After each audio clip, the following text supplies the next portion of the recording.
सुरू असलेल्या उपोषणाला ज्येष्ठ समाजसेवक अण्णा हजारे यांनी पाठिंबा दिलाय।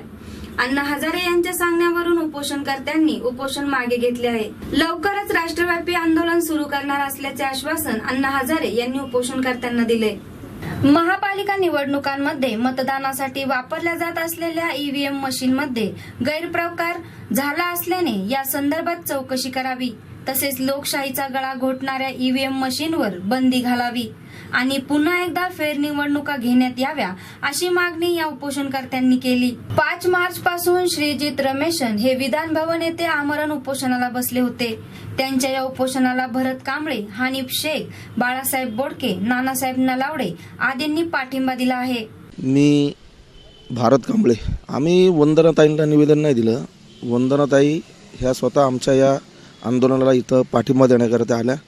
तुमच्या जनवार्ता चॅनलच्या वतीने आज मी या पुण्यातल्या तमाम नागरिकांना एक आव्हान करू इच्छितो की आज सध्या इथं प्रस्थापित असलेलं प्रशासन हे सर्वसामान्य जनतेचं नसून राज्यकर्त्यांचं प्रशासन आहे।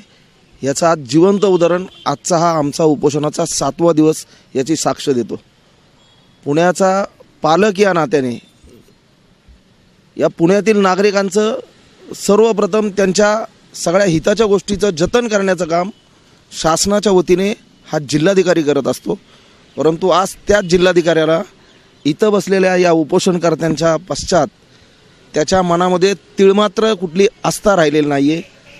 निदान साधं या उपोषणकर्त्यांची विचारपूस करण्याकरिता ते या ठिकाणी उपस्थित झाले नाही। त्याबद्दल मी तमाम पुणेकरांच्या वतीने त्यांचं या ठिकाणी मनपूर्वक आभार मानतो आणि अभिनंदन करतो। काल आमच्या 2 सहकाऱ्यांची माझ्यासमोर तब्येत बिघडली, त्यातला एक आमचा सहकारी हा रुबिओल क्लिनिकमध्ये CCUमध्ये आहे आणि त्याला आणखी दुजोरा देण्याकरता आज आमचा 3रा सहकारी याची देखील प्रकृती आज अत्यंत वाईट परिस्थितीमध्ये आहे। त्याला देखील रुबिओलमध्ये ॲडमिट करण्यात आलेलं आहे। इथं बसलेले आमचे सहकारी व पुणे महापालिकेचे आजी स्थायी समितीचे अध्यक्ष, कारण 14 तारखेपर्यंत आहेत म्हणून आजी म्हणतो आहे, बाळासाहेब बोडकेंची तब्येतसुद्धा खालावलेली होती, पण त्यांनी रुग्णालयात उपचार न घेता याच ठिकाणी स्वतःला उपचार घेतला आणि आज आमच्यासमोर ते आहेत। शासनाने जरी आम्हाला दाद दिली नाही तरी हा तमाम महाराष्ट्रातील नागरिकांच्या वतीने आम्ही आमचा हक्क डॉक्टर बाबासाहेब आंबेडकरांनी दिलेल्या संविधानातून मागण्याचा आणि अतिशय शांततेच्या पद्धतीने हा सर्वस्वी प्रकार आम्ही अवलंबून या ठिकाणी उपोषण हे आम्हाला जोपर्यंत शासनाकडून न्याय मिळणार नाही तोपर्यंत आम्ही हे आमचं उपोषण असं चालू ठेवणार आहोत। दिवसापासून आम्ही उपोषणाला बसलेलो आहोत। 1.5 तास ते 2 तास इकडेच पडलेले होते आमचे दोन्ही माणसं। इतका त्रास झाला त्यांना गाडी मिळाली नाही, त्यांना लवकर डॉक्टर मिळाले नाही, भरपूर त्रास झाला आम्हाला। त्याच्यानंतर सगळं प्रोसिजर आम्ही आरडाओरडा केल्याच्या नंतर प्रोसिजर चालू झाला। इथून आम्ही मग 2 तासानंतर ससूनला नेलं भाईंला। आत्ता मी श्रीजित आहे, ह्यांना आत्ता 12:30 ते 1:30 वाजता त्यांना त्रास झाला तर श्रीजितला मी घेऊन ससूनला पळाले। ससूनला तिथे डॉक्टर लोकांनी आम्हाला त्रास दिला, आमचे धाकटे दिरे त्यांचा मोबाईल वगैरे छीनून घेतलं त्यांनी। म्हणे तुम्ही शूटिंग काढताय का? म्हणलं नाही। त्यांनी आमचा मोबाईल 1 तासभर घेऊन बसले। मग एक PAनी मला दम दिला तिथं, म्हणे काय लावलंय तुम्ही, काय लावलंय? म्हटलं सर तुम्ही शांत बसा, तुम्ही अजिबात वाढवायचं कारण करू नका, सगळं शांततेने पार पडतंय, शांततेने पार पडू द्या, तुम्ही अजिबात बोलायचं नाही। म्हटलं काय तुम्ही वाढीव करू नका, म्हटलं आम्हाला जे काय करायचं ते आम्ही करतो, म्हणलं तुम्ही बोलायचं नाही। पण आमच्या माणसाला आजचा 7वा दिवस निघाला, भरपूर त्रास व्हायला लागला। हनीफबाईसुद्धा ICUमध्ये आहेत, श्रीजित हे पण ICUमध्ये आहेत। मी आत्ता तिथूनच आले, ससूनहून रुबी हॉलला नेलं, रुबी हॉलमधून मी आत्ता एवढ्यात आले। अजून कोणीसुद्धा इथं आलं नाही, कोणी दखल घेतली नाही। सहकार्य पाठिंबा आम्हाला भरपूर मिळालं। परवाच्या दिवशी भेटले होते, आयुक्तांनी सांगितलं मी पूर्ण पेपर वाचल्याच्या नंतर तुम्हाला मी सांगतो, वाचून बघितल्याच्या नंतर। तर आम्ही तिथं आरडाओरडा केला, म्हटलं आमची माणसं सगळी मेल्याच्या नंतर तुम्ही करणार का कारवाई काय? तर त्यांनी काहीच आमची दखल घेतली नाही, पटकन ते गाडीत बसले निघून गेले। त्या लोकांना जे त्रास झाला आहे एवढ्या 7 दिवसात, आता दोघं तर हॉस्पिटलमध्ये ॲडमिट आहे, त्यांना जर काही कमी जास्त झालं जिम्मेदारी त्यांची। पुणे निवडणूक आणि आयुक्त पण दोन्ही जबाबदार राहणार। आमच्या लोकांना काही झालं ना तर मग काही खरं नाही। काल तर एक हॉस्पिटलमधून आले, आज परत एक गेला हॉस्पिटलमध्ये, 2 ॲडमिट आहे. काही कमी जास्त झालं तर जबाबदार प्रशासन राहणार. निवडणूक अधिकारी पुणे महानगरपालिका सतीश कुलकर्णी यांनी स्वतः कबूल केले. त्यांनी पूर्ण आपल्या ह्याला BJPला मॅनेज होऊन त्यात घोळ केलेला आहे. 3 प्रभागामध्ये घोळ झालेला आहे हे त्यांनी पेपरला डिक्लेअर करून मान्य केलेलं आहे. जर एका ठिकाणी घोळ होऊ शकतो तर संपूर्ण पुणे शहरात पिंपरी अख्ख्या महाराष्ट्रात घोळ होऊ शकतो. मग जर एखादा एवढा मोठा अधिकारी ते मान्य करतोय तर नक्कीच घोळ झालेला आहे. त्याच्यामुळे ह्या निवडणुका फेरनिवडणुका घ्याव्यात. तसेच सोलापूरमध्ये 14 ठिकाणच्या मशीन सील करण्यात सांगितलेत. म्हणजे कोर्टाला पण समजते की ह्या मशीनमध्ये घोळ झालेला आहे. तर त्यांनी कोर्टाला समजतं तर या अधिकाऱ्यांना कळत नाही का? त्यामुळे त्यांनी फेरनिवडणूक घ्यावी अशी आमची मागणी आहे. परंतु इथं जे श्रीजित रमेशन इथं उपोषणाला बसलेत 3 दिवसानंतर त्यांना पाठिंबा देण्यासाठी मी इथं आलो. त्यांना प्रशासनाने 3 दिवसात विचारलं पण नाही. म्हणजे हे पूर्णपणे हिटलरशाहीप्रमाणे कामकाज चाललेलं आहे. इथं जर एखादा माणूस मेला जागेवर तर याची जबाबदारी कलेक्टरवर राहणार आहे. तर माझी त्यांना मागणी अशी आहे की कोणत्याही उपोषणकर्त्याला काही त्रास झाला तर त्याचा संपूर्ण जबाबदारी कलेक्टरवर टाकून त्यांच्यावर 302 300 जे काय नियमाप्रमाणे जो त्रास होईल त्याप्रमाणे त्याच्यावर गुन्हा दाखल करावा. काँग्रेसचा पाठिंबा आहे, मनसेचा पाठिंबा आहे, आमचा पक्ष तर आहेच. बाकीचे 25 संघटनेने पक्षाने आम्हाला पाठिंब्याचं पत्र दिलेलं आहे. निवडणूक ज्या वेळेला फॉर्म भरत होते आणि स्क्रुटिनीचा वेळ होती त्यावेळेला निवडणूक अधिकारी मुख्य अधिकाऱ्याची फोनवर चर्चा करून निर्णय घेत होते. आणि आम्ही 7 दिवस झाले तुम्हाला पत्र देऊन तुम्ही साधं फोनवर चर्चा करू शकत नाही. तुम्ही आम्हाला पत्र द्या ना. आम्ही म्हणलं कमिटी स्थापन करा. त्यांच्याकडनं लेखी घ्या बाबा आम्ही 8 दिवसात कमिटी स्थापन करतो किंवा अशा प्रकारची कारवाई करतो. याचं काहीच उत्तर नाही आहे. त्यांनी फक्त एकच काम केलं आहे की पत्र पाठवले फक्त निवडणूक अधिकाऱ्यांना. बाकी यांनी काही केलेलं नाही. सुप्रीम कोर्टाने 8 ऑक्टोबर 2013ला निर्णय दिला की ह्या मशीनमध्ये घोटाळा होऊ शकतो. तर ह्या निवडणुका घेताना या मशीनला एक चिठ्ठी आली पाहिजे. त्यासाठी ते वेगळं मशीन लावलं पाहिजे. सुप्रीम कोर्टाला जे समजतं ते ह्या निवडणूक अधिकाऱ्याला कळत नाही. जर सुप्रीम कोर्ट सांगतं की ह्याच्यात ढवळाढवळ होऊन ह्याच्यात फेरबदल होऊ शकतो. मग जर सुप्रीम कोर्टाने आदेश दिलेला असताना यांनी आत्ता कारण काय सांगतात की आम्हाला केंद्राकडनं पैसे आले नाही म्हणून आम्ही तुम्ही घेतलं नाही. मग तुम्ही पैसे घ्या ना पहिले मग निवडणुका घ्या. म्हणजे तुम्हाला फेरबदल करायचा म्हणून तुमच्या चुका तुम्ही सावरासावरी करताय. चोरी करणारा माणूस कधी म्हणणार का मी चोरी केली म्हणून? तसंच झालं ना यांचं निवडणूक अधिकाऱ्याचं. त्यांना माहिती आहे ह्याच चोऱ्या होणार आहे, ह्याच चोऱ्या झालेल्या आहेत. त्याच्यामुळे तो कसं मान्य करेल? मग सुप्रीम कोर्टाचा यांनी अवमानच केला ना. हे सेटलमेंट काय करणार? आमची मागणी तर किरकोळ आहे हो.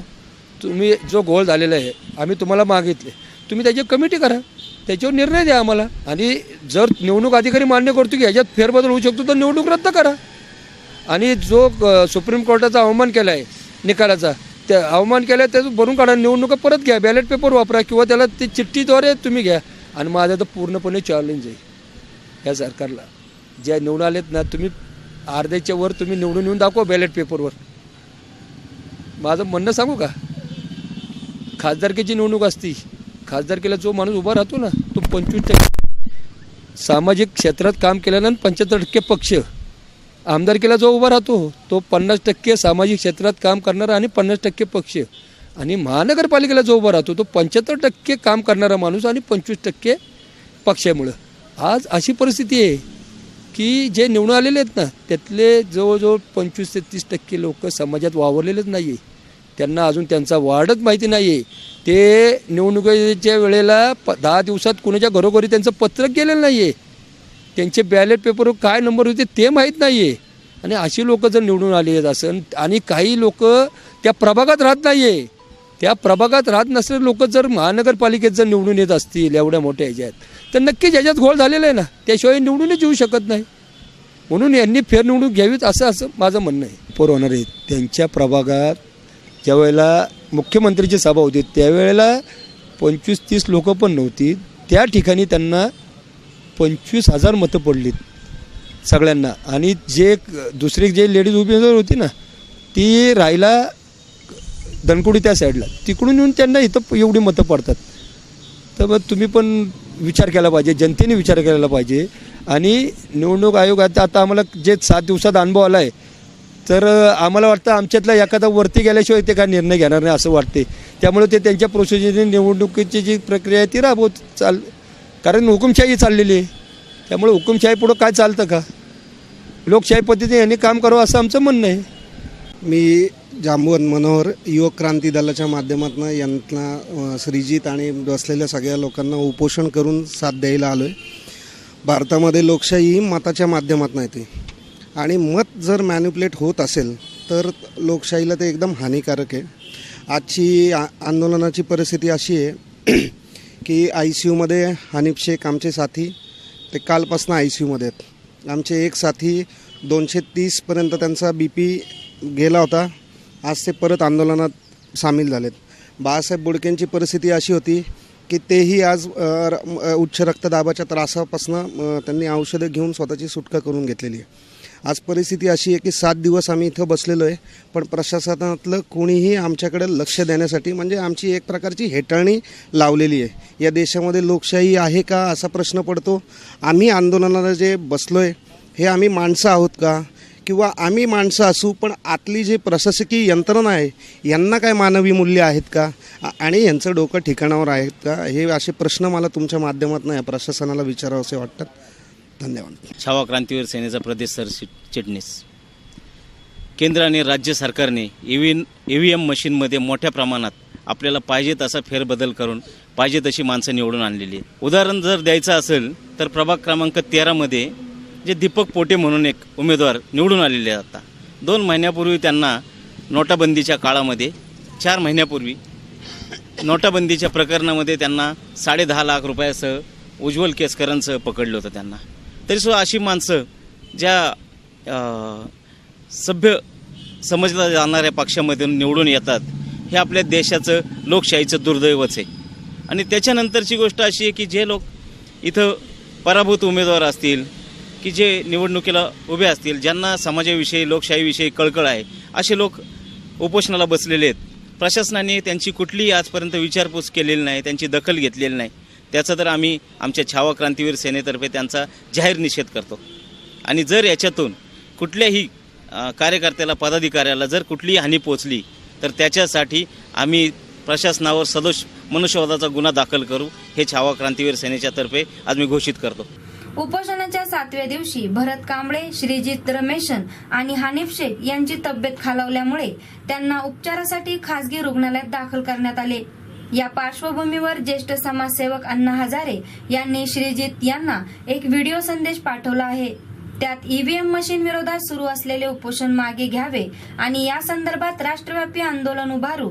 या आंदोलनात श्रीजित यांनी सहभागी व्हावे असे आवाहन अण्णा हजारे यांनी उपोषणकर्त्यांना केले. प्रिय श्रीजित, आपण घेतलेला विषय आम्ही राष्ट्रीय स्तरावर होणाऱ्या जन आंदोलनामध्ये घेणार आहोत. आणि हे प्रश्न तळामध्ये सुटणार नाहीत. तरी राष्ट्रीय स्तरावरती संघटन करून जे आम्ही आंदोलन करतो त्यात आपण सहभागी व्हावं आणि आपण सर्वांनी मिळून हा प्रश्न सोडवू. आता उपोषणामध्ये जास्त वेळ न घालवता आपण उपोषण सोडणं हे सोयीचं राहील असं आम्हाला वाटतं, म्हणून उपोषण मागे घ्यावं. या व्हिडिओ संदेशानंतर उपोषणकर्त्यांनी शुक्रवारी सायंकाळी बैठक घेऊन या प्रश्नावर समिती स्थापन करण्याचा निर्णय घेतला. या माध्यमातून पाठपुरावा केला जाणार असल्याचं उपोषणकर्त्यांनी सांगितलं. 4 मार्च पासून EVM मशीनचा घोटाळ्याबाबत आणि फेरनिवडणुका व्हाव्या याबाबत काही जे उमेदवार आहेत ते उपोषणाला बसलेले आहेत. उपोषणाचा आजचा 7वा दिवस आहे. त्यांची मागणी अशी आहे की पुण्यामध्ये परत एकदा फेरनिवडणूक व्हावी आणि माणुसकीचा गळा घोटणाऱ्या EVM मशीनला बंदी घालावी. आपल्याबरोबर त्या उपोषणकर्त्यांशी आपण त्यांच्या मागण्या जाणून घेतलेल्या आहेत. आता आपण ना जे मतदार वर्ग आहेत जे आपल्याला आता भेटले त्यांच्याकडनं जाणून घेऊयात की हे उपोषण केलेले आहेत ह्या लोकांनी, तर खरंच त्यांचं ते उपोषण म्हणजे व्यवस्थित आहे की त्यांच्या मागण्या ज्या त्यांनी मांडलेल्या आहेत की बाबा फेरनिवडणुका व्हाव्यात, तर ही मागणी कितपत योग्य आपण मतदारांना विचारूया. काय सांगाल? यांनी ना एवढं आज 5-6 दिवस झाले हे सरकारने काय आहे, जे कोण लोक आहे यांनी दखल घ्यायला पाहिजे ना. आज सुबोधराव जे कलेक्टर आहे हा काय घेत नाही लोकांचे. आज 5-7 दिवस उपोषण बसले. हे का असंच बसले का अजून 100 दिवस बसणार आहे का हे लोकांचे? हे घ्या ना. हां हे जे काय असेल यांचं जे आहे ते व्यवस्थित करून घ्या, निर्णय घ्या. हे जो लोक बसले आहेत हे लोकांच्या चांगल्यासाठी बसलेले आहेत. कारण ज्या मशीनमध्ये घोळ व्हायला लागला आहे तो थांबवावा म्हणून त्यासाठी लोकांनी यांचा साथ द्यावा आणि चांगला मार्ग दाखवून त्यांना यशस्वी करायचा. इव्हीएम मशीनच्या संदर्भात जे काय उपोषणकर्त्यांनी घेतलेला निर्णय तो योग्य आहे की एक जणाची बोंब नाही, संपूर्ण महाराष्ट्रामध्ये ही बोंब आहे. इव्हीएम मशीनमध्ये घोटाळा आहे आणि तो घोटाळा स्पष्ट निवडणूक आयोगाकडून होत आहे. आणि आमची जी मागणी कलेक्टर आहे, कलेक्टर हा पालक असतो. या ठिकाणी उपोषणकर्त्यांनी इथे येऊन त्यांची विचारसुद्धा केली नाही. या देशामध्ये संविधान आहे, बाबासाहेबांनी घटना लिहिलेली आहे, हा घटनेचा अपमान आहे आणि संविधानामध्ये लिहिल्याप्रमाणे काहीच नाही होत इथं. तर आमची अशी मागणी आहे की फेर निवडणूक पुन्हा व्हावी, की योग्य मार्गाने बॅलेट पेपरवरच हे काम झालं पाहिजे.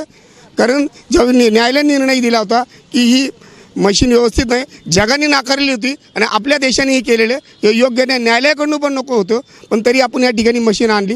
पण आम्हाला परत फेरनिवडणूक पाहिजे अशी मतदारांकडून मागणी आहे. मशीन नको आम्हाला. 4 तारखेपासून या ठिकाणी आतापर्यंत हे उपोषणाला बसलेले आहे. यांचा शासनाने थोडासा फार विचार बी केला नाही आहे.